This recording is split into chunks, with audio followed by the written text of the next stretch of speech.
चतारी मंगलम अरिहंता मंगलम सिद्धा मंगलम साहु मंगलम केवली पनत्तो धमो मंगलम चतारी लुगतमा अरिहंता लुगतमा सिद्धा लुगतमा साहु लुगतमा केवड़ी पनत्तो धमो लुगतमा चतारी शरणं भोजामि अरिहंता शरणं भोजामि सिद्धा शरणं भोजामि साहु शरणं भोजामि केवली पनत्तो धमो शरणं भोजामि। चार शरण चार मंगल चार उत्तम करे दे भव सागर थी तरे ते सकल कर्म न आणे अंत मोक्ष तणा सुखले अनंत भाव धरीने जे गुण गाय ते जीव तरीने मुक्ति जाय संसार में शरण चार अवर शरण नहीं कोई जे नर नारी याद रे तेने अक्षय अविचल पद होय अंगूठे अमृत वसे लपति तना भंडार गुरु गौतम ने समरिए तो सदाय मनवांचित तो आ वखते सुप्रभाते सरस मजानी बात लेता था અને અંદરમાં આનંદ જ્ઞાન આનંદ દર્શન આનંદ સુખ આનંદ વિધિ કરી તે પ્રગટે એનો સુંદર મજાનો કળશ લેતા હતા. પણ આજે જોયું તો આગલા કળશની અંદર જેને જ્ઞાન નહીં અને ક્રિયા નહીંની પરસ્પર મૈત્રી હોય એને જ આવું પરિણમન થાય છે એવી વાત લીધી. તો જ્ઞાન નહીં ને ક્રિયા નહીંની મૈત્રીનું સ્વરૂપ શું હશે? ગુરુદેવનો તો પ્રભાવ ગુરુદેવ તો કંઈક જુદું એમને તો વાત જુદી. બાકી જ્ઞાન નહીં ને ક્રિયા નહીં એટલે જે એની મૈત્રી કરી કે હું નાયક છું એમ અંતરમાંથી જેને ગ્રહણ કર્યું પોતાનું અસ્તિત્વ જેને ગ્રહણ કર્યું એ જો અંદરમાંથી પોતે રાગથી નિવર્તે અને પોતે પોતામાં લીનતા કરે કે હું નાયક છું નાયક રૂપે પરિણમન કરે તો એ જ્ઞાન નહીં ને ક્રિયા નહીંની મૈત્રી છે. નાયકને નાયક રૂપે પરિણતિ ન કરે અને માત્ર હું નાયક છું બધું ઉદયાધીન છે બધું વિભાવ છે એમ માત્ર એ બોલ્યા કરે અને અંતરમાંથી જો ભેદજ્ઞાન ન થાય અને હું નાયક છું નાયક રૂપે પરિણતિ ન થાય તો એ નાયક રૂપે પરિણતિ ન થાય તો માત્ર એ જ્ઞાન બોલવા રૂપે થાય છે અને ક્રિયામાં શુભ પરિણામ કરીને એમાં સંતુષ્ટ થાય તો પણ એ ક્રિયામાં રોકાઈ જાય છે. પણ પોતાનું અસ્તિત્વ ગ્રહણ કરીને હું નાયક છું એ નાયક છું એમ જાણીને રાગથી નિવર્તન રાગથી જુદો પડીને નાયકનું નાયક રૂપે પરિણમન કરે તો એ જ્ઞાન નહીં ને ક્રિયા નહીં ની મૈત્રી છે. તો એ અનેકાંતપણે યથાર્થ આત્માને એને ગ્રહણ કર્યો છે. હું ચૈતન દ્રવ્ય અખંડ શાશ્વત છું એ શાશ્વત છું એને જેવો નાયક છે તે રૂપે પરિણતિ કરવાનો એને પર્યાયમાં પણ એવો અભ્યાસ કરે છે રાગથી નિવર્તે છે અને પોતામાં સ્વરૂપની પરિણતિ પ્રગટ કરે છે તો એ ખરેખર એની ભેદ જ્ઞાન એ ખરેખર નાયકની પરિણતિ પ્રગટ થઈ છે. માત્ર એકલી ક્રિયામાં સંતુષ્ટ થાય માત્ર બોલવામાં હું નાયક છું કર્યા કરે અને બધું ઉદયાધીન છે અને અંતરમાંથી રાગથી નિવર્તન કરતો નથી ને ભેદ જ્ઞાનની પરિણતિ નથી કરતો તો એને જ્ઞાન ને ક્રિયા એની મૈત્રી નથી. પણ દ્રવ્ય દ્રષ્ટિ એને કહેવાય કે પોતે ચૈતનનું અસ્તિત્વ ગ્રહણ કરી અને નાયકની પરિણતિ પ્રગટ કરે તો એને દ્રવ્ય દ્રષ્ટિ યથાર્થ પ્રગટ કરી છે. એવી નાયકની પરિણતિ અંતરમાંથી પ્રગટ કરે તો એ જ્ઞાન નહીં ને ક્રિયા નહીં મૈત્રી તો એને કરે છે. તો એમાંથી એને આત્માનું સ્વરૂપ જે આનંદ સ્વરૂપ છે આનંદ જેનું રૂપ છે એવું જે ચૈતન જે અનંત જ્ઞાન અનંત દર્શન સ્વરૂપ છે એવો જે આત્મા એમાં એને એ પ્રગટ થાય છે. આવી ભેદ જ્ઞાની ધારા જેને પ્રગટ થાય વારંવાર નાયક છું એવો અભ્યાસ અંતરથી પરિણતિ પ્રગટ કરીને વિકલ્પ તૂટીને અંતરમાં લીનતા કરે નાયક છું તે રૂપે તો જે આનંદ જેનું રૂપ છે આનંદ સ્વરૂપ જેનો અસ્ખલિત એક રૂપ છે એવું જ્ઞાન સ્વભાવ એને ખીલી નીકળે છે. એ પોતે નિર્વિકલ્પ સ્વરૂપમાં લીન થાય તો એમાંથી ખીલી નીકળે છે. અને ગુરુદેવ કહેતા ગુરુદેવ તો કોઈ અપૂર્વ એમની કોઈ અપૂર્વ વાણી અને એમનું શ્રુત જ્ઞાન ને કોઈ અપૂર્વ કહેતા હતા. ગુરુદેવનો તો પરમ ઉપકાર છે. એવો આત્મા જે જ્ઞાન ને ક્રિયા ની મૈત્રી કરે એને પ્રગટ થાય છે. માત્ર એકલું બોલ્યા કરે એમાંય નથી પ્રગટ થાય અને શુભ ભાવમાં સંતુષ્ટ થઈ કે ત્યાં કરે તો પણ નથી થતું. પણ હું ચૈતન જુદો છું એ પોતાનું અસ્તિત્વ ગ્રહણ કરીને ભેદ જ્ઞાનનો અભ્યાસ કરે વારંવાર એ આવે છે ને જ્ઞાન રૂપી કરવતથી એને ભેદ જ્ઞાન કરે તો ભેદ જ્ઞાન કરે તો એ અંદરથી જ્ઞાતા દ્રવ્ય પ્રકાશ નીકળે છે પણ એ એવી રીતે કે એમાં નાયક પ્રકાશી નીકળે, એવી રીતે એની જ્ઞાન એની ક્રિયા એની મૈત્રીથી ચૈતન્ય એવી રીતે ગ્રહણ કરે છે ને એવી રીતે અભ્યાસ કરે છે તો એ પ્રગટ થાય છે. એવું અનંત જ્ઞાન જેનું સ્વરૂપ છે, અચળ જેની જ્યોત છે, કે જેની જ્યોત જેનું વીર્ય આનંદ છે, જે અંદરમાં સુસ્થિતપણે જે સંયમ રૂપ વર્તે, એવો જે આત્મા પ્રગટ થાય છે. પેલા અંશ પ્રગટ થાય, સ્વાનુભૂતિ થાય, એનું પ્રભાત થાય ને પછી પોતે અખંડ, પોતે આનંદ શક્તિઓથી ભરેલો પૂર્ણ સ્વરૂપ છે. પણ એનો પ્રભાત થતા પૂર્ણ જે પ્રભાત થાય તો અવશ્ય કેવળ જ્ઞાન પ્રગટ થાય જ છે. એટલે પૂર્ણ કેવળ જ્ઞાન એમાંથી પ્રગટ થાય. અનંત જ્ઞાન, અનંત દર્શન, અનંત બળ ને આનંદમાં જેનું રૂપ, આનંદ રૂપ જેનું આનંદ રૂપ છે એવો આત્મા પ્રગટ થાય છે. એ સ્વાનુભૂતિમાં પણ જેનો આનંદ રૂપ છે એવો આત્મા પ્રગટ થાય છે. અને પૂર્ણ દશામાં જેનો આનંદ રૂપ છે એવો આત્મા પ્રગટ થાય છે. અનંત જ્ઞાનથી ભરેલો આત્મા કે જેમાં કોઈ એનો પાર નથી, એવું અનંત જ્ઞાન છે, એવું અનંત દર્શન છે, એવું અનંત બળ છે, એવું અનંત વીર્ય, એવું અને અનંત પ્રગટ થાય છે. બાકી નથી પ્રગટ થતું, એમાં એ રોકાઈ ગયો છે બહારમાં. એ જ્ઞાતા ને જ્ઞેયની એકતા બુદ્ધિ, કે જે જ્ઞેય જણાય ને હું એને જુદું પાડતો નથી, એમાં એ એકતામાં રોકાઈ ગયો છે. બહારમાં કરતા બુદ્ધિમાં, બહારની ક્રિયાઓમાં કે જાણે મેં બધું બહુ કર્યું એમાં રોકાઈ ગયું છે. એવું બહારનું એવા બધામાં રોકાઈ ગયું. રાગની ક્રિયાઓમાં જ રાગને હું બે એક છીએ એવી રીતે રોકાઈ ગયો છે. એનાથી જુદો પડે કે હું જ્ઞાયક છું, જે જ્ઞેય જણાય એનાથી હું જુદો જ્ઞાયક છું. અને જે રાગ થાય એનાથી પોતે ભેદ જ્ઞાન કરે છે. હું પર પદાર્થનું કંઈ કરી શકતો નથી, પણ હું તો જ્ઞાયક છું. પોતે જ્ઞાયકમાં મારી પરિણતિ થાય, નાયક રૂપે હું પરિણતિ કરું, એ જ મારી ક્રિયા. આ બહારનો જે કરવું એ મારી ક્રિયા નથી, તો પરદ્રવ્ય છે. એનાથી છૂટો પડે છે તો એમાંથી એને અનંત જ્ઞાન, અનંત દર્શન, આનંદ રૂપ છે એ પ્રગટ થાય છે. એટલે એ માર્ગ ગુરુદેવે બતાવ્યો છે. એ ભેદ જ્ઞાનના માર્ગે જે આ આનંદ રૂપ, જે ચૈતન્ય સ્વરૂપ અપૂર્વ, જેની સાથે કોઈનો મેળ નથી, એવો અપૂર્વ આત્માથી પ્રગટ થાય છે. અને એ પરિણતિ પ્રગટ કરે એને જ્ઞાન નહીં, એને ક્રિયા નહીં, મૈત્રી હોય. હા, નાયકની પરિણતિ પ્રગટ કરે તો જ્ઞાન નહીં, ક્રિયા નહીં, મૈત્રી છે. નાયકની પરિણતિ નથી પ્રગટ થઈ તો એ મૈત્રી નથી. વિકલ્પથી નક્કી કરે કે આ જ્ઞાન, આ ક્રિયા, બાકી અંદર પરિણતિ નથી તો જ્ઞાન નહીં, ક્રિયા નહીં, મૈત્રી નથી થઈ.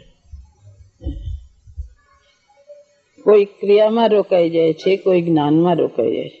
અને કોઈ મુમુક્ષુ આત્માર્થી હોય તો એમ માને કે મારાથી થતું નથી, પણ આ નાયકની પરિણતિ જ પ્રગટ કરવા યોગ છે. વસ્તુ સ્વરૂપ આમ છે કે દ્રવ્ય વસ્તુ સ્વભાવે જુદું, એને જુદું પાડવાથી શુદ્ધ પર્યાય પ્રગટ થાય છે. એમ વિકલ્પથી જ્ઞાન કરે, એમ આત્માર્થી હોય એવી રીતે જ્ઞાન કરે, પણ જ્ઞાન ક્રિયાની મૈત્રી તો અંદર નાયક દશા પ્રગટ થાય તો જ જ્ઞાન નહીં, ક્રિયા નહીં, મૈત્રી થાય. પેલા એ સમજે ભાવનામાં એમ કે કરવાનું આ છે. બાકી જે નથી સમજતો એ એકાંતમાં તણાઈ જાય છે. માત્ર બોલ્યા કરે આત્મા જ્ઞાયક છે, અને કોઈ થોડુંક કાર્ય શું ભાવ કરે તો હું ઘણું કરું છું એમ માને. એ નહીં, પણ યથાર્થ આત્માર્થી હોય, જેને આત્માનું પ્રયોજન છે, એ બરાબર સમજે છે કે આ વસ્તુ દ્રવ્ય વસ્તુ સ્વભાવે જુદું છે, પણ એમાંથી આ રાગ એનો સ્વભાવ નથી, પણ એ નાયક રૂપે હું કેમ પરિણમું એવી જાતની એની ભાવના રહે છે. અને એવો એ નિર્ણય કરે છે કરવાનું આ જ છે. કોઈ ક્રિયા શુષ્ક જ્ઞાનમાં કોઈ એ તો છોડી દે, પણ જ્ઞાન ને વૈરાગ ની મૈત્રી, જે જ્ઞાન ને વૈરાગ સાથે હોય છે, તો વૈરાગમાં અને આ ક્રિયામાં એક જ સરખો ભાવ છે કે કઈક થોડોક સૂક્ષ્મ તફાવત છે? જ્ઞાન અને વૈરાગ અને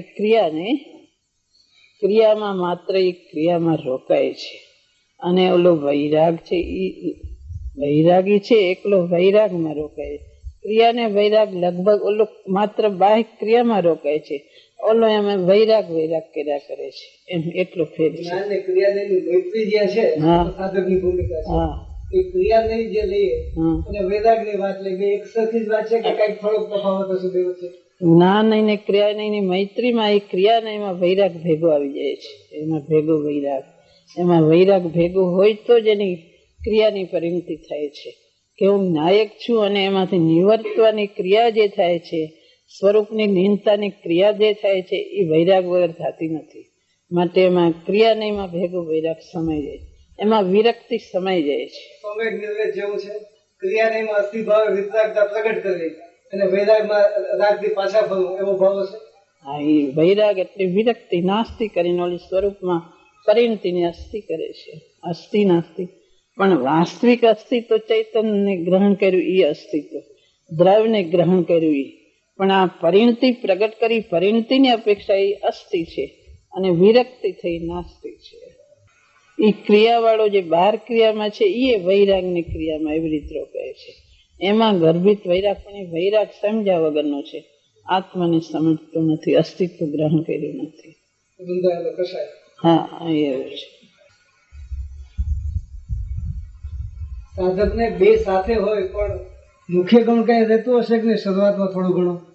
જે સાધકની પરિણતિ છે શરૂઆતમાં રે એમ નહીં, એનો માર્ગ જ એ છે કે દ્રવ્ય દ્રષ્ટિ, દ્રવ્યની દ્રષ્ટિ મુખ્ય રહે છે.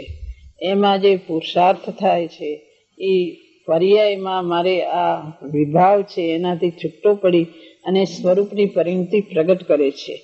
એ ગૌણ દ્રવ્ય દ્રષ્ટિ અપેક્ષા એને ગૌણ રહે છે, અને પરિણતિ અપેક્ષાએ એને મુખ્ય કહેવાય. કોઈ વાર મુખ્ય ગુણ એમ કહેવાય, પણ દ્રવ્ય દ્રષ્ટિ તો એને સદાને માટે મુખ્ય જ રહે છે. લીનતાની ભાવના કરે, મારે લીન થવું છે એમ ભાવના આવે, ચારિત્રની ભાવના આવે, એમ બધી પર્યાય અપેક્ષા એને મુખ્ય એમ કરે, પણ એની અંદર જે દ્રષ્ટિ છે, દ્રષ્ટિ અપેક્ષા એ કોઈ મુખ્ય થતું નથી. સુપ્રભાતથી માંડીને કેવળ જ્ઞાન સુધીની બધી વાતમાં સ્વયં પ્રાપ્ત થયેલ સ્વયંભૂ પણ લીધો, બીજાનું કઈ અવલંબન થોડું ઘણું હશે કે ના, બીજા કોઈનું નહીં. એક સ્વયંભૂ આત્માનું જ અવલંબન, દ્રવ્ય દ્રષ્ટિની સ્વયંભૂ આત્મા સ્વયં પોતે પોતાથી છે, સ્વતઃસિદ્ધ, એનું જ આલંબન, બીજા કોઈનું આલંબન નહીં.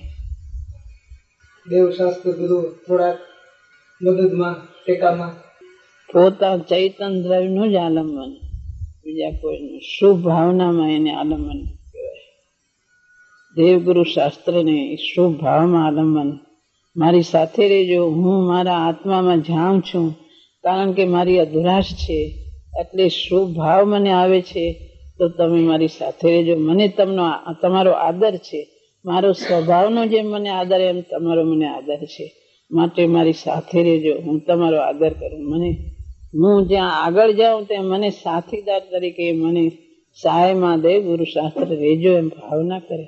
બાકી આલંબન દ્રવ્ય કામ પોતાને કરવાનું છે. દેવગુરુ શાસ્ત્ર પ્રત્યે શુભ ભાવનામાં એને ભક્તિ પૂરી આવે છે કે મારી સાથે જ રહેજો.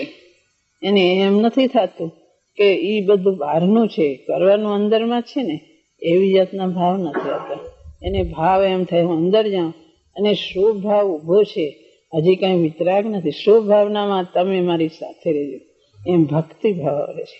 ગુરુદેવ મને સહાય રૂપો મને ઉપદેશ આપે, એવી બધી ભાવના હોય છે. ભાવના એવી હોય છે. ગુરુના પ્રતાપે જ હું આગળ ગયો, ગુરુદેવે જ બધું આપ્યું છે, એમ દેવગુરુ શાસ્ત્ર ઉપર એની ભક્તિ આવ્યા વગર રહેતી નથી. પુરુષાર્થ પોતે કરે, પણ ઉપકાર ગુરુનો, દેવગુરુ શાસ્ત્રનો એને આવ્યા વગર રહેતો નથી. અનાદિકાળથી અજાણ્યો માર્ગ એ ગુરુદેવે બતાવ્યો છે, અને જે પર્યાયમાં દ્રવ્ય અનાદિ અનંત શુદ્ધ હોવા છતાં પર્યાયમાં જે પરિણતિ પલટાવવામાં જે એને પુરુષાર્થ થાય, એમાં દેવગુરુ શાસ્ત્રનું નિમિત્ત છે. અને અનાદિનો નિમિત્ત નૈમિત્તિક સંબંધ પણ એવો છે કે અનાદિથી જે પોતે સમજ્યો નથી, એમાં પેલો સમજે ત્યારે દેશના લબ્ધિ હોય છે. એમાં દેવ કે ગુરુનું નિમિત્ત પ્રત્યક્ષ નિમિત્ત હોય છે, એવો નિમિત્ત ઉપાદાનનો સંબંધ છે. જો એકલું પોતાથી જ થાય છે, પણ નિમિત્ત નૈમિત્તિક સંબંધ ન જ હોય તો આવો આ સંબંધ છે કે દેશના લબ્ધિ અનાદિમાં પેલી દેશના લબ્ધિ થાય છે. અને પ્રત્યક્ષ દેવ ગુરુ હોય એવી રીતે દેશના લાભ થાય છે. માટે પ્રત્યક્ષનો ઉપકાર કહેવામાં આવે છે. જે પ્રત્યક્ષ સદગુરુ સમન્વય આવે છે, પ્રત્યક્ષનો ઉપકાર છે. કારણ કે અનાદિથી પોતે ચૈતન્ય શુદ્ધ હોવા છતાં જ્યારે એની પર્યાય પલટવાનો પુરુષાર્થ હોય ત્યારે દેવ ને ગુરુનું નિમિત્ત હોય એવો નિમિત્ત પદાનો સંબંધ છે. દરેક દ્રવ્ય સ્વતંત્ર હોવા છતાં આવો નિમિત્ત પદાનો સંબંધ હોય છે. એટલે પર્યાયનું નિમિત્ત નૈમિત્તિકનો કેવો સંબંધ છે એ જ્ઞાનમાં રાખી અને એ દરેક દ્રવ્ય સ્વતંત્ર છે એવી જાતની એની દ્રવ્ય ઉપર દ્રષ્ટિ ને એવી જાતનું એનું જ્ઞાન એવી રીતે કામ કરે છે. દ્રષ્ટિ ને જ્ઞાન એ બે મૈત્રી તરીકે કામ કરે છે. જેમ જ્ઞાન ને ક્રિયા ને મૈત્રી એમ દ્રષ્ટિ ને જ્ઞાન મૈત્રીથી કામ કરે છે. જે દર્શન આવી અટપટી વાત બીજાને સમજાતી નથી, ઘડી કામ કેવો ને ઘડી કામ કેવો, એ બે ને સંબંધ છે. દ્રષ્ટિ ને જ્ઞાન ની મૈત્રી છે. દ્રવ્ય દ્રષ્ટિ અખંડ ગ્રહણ કરે તે જ્ઞાનમાં બે આવે છે, એ મૈત્રી છે. વસ્તુનું સ્વરૂપ દ્રવ્ય ગુણ પર્યાય છે માટે બધામાં બબે આવે છે. વસ્તુ સ્વભાવે અભેદ અને એમાં ગુણના ભેદ પર્યાય ભેદ ને અભેદ બે અપેક્ષા એક દ્રવ્યમાં હોય છે. માટે દરેક ઠેકાણે બે ની મૈત્રી હોય જ છે. દ્રષ્ટિ ને જ્ઞાન સાથે હોય,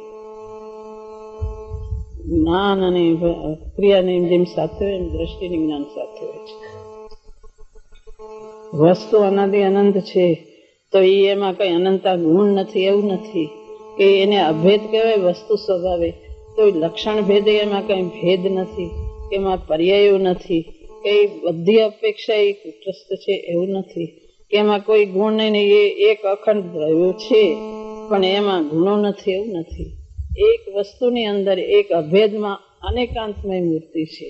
એટલે એમાં બે અપેક્ષા એક દ્રવ્યમાં જ હોય છે તો એની સાધનામાં પણ બધામાં બબે અપેક્ષા હોય છે.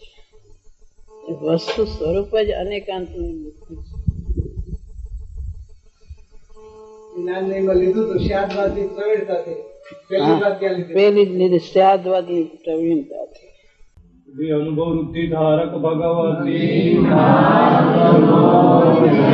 સ્વાનુભૂતિ વૃદ્ધિ માર્ગ પ્રકાશ કૃપાળો કાન ગુરુદેવનો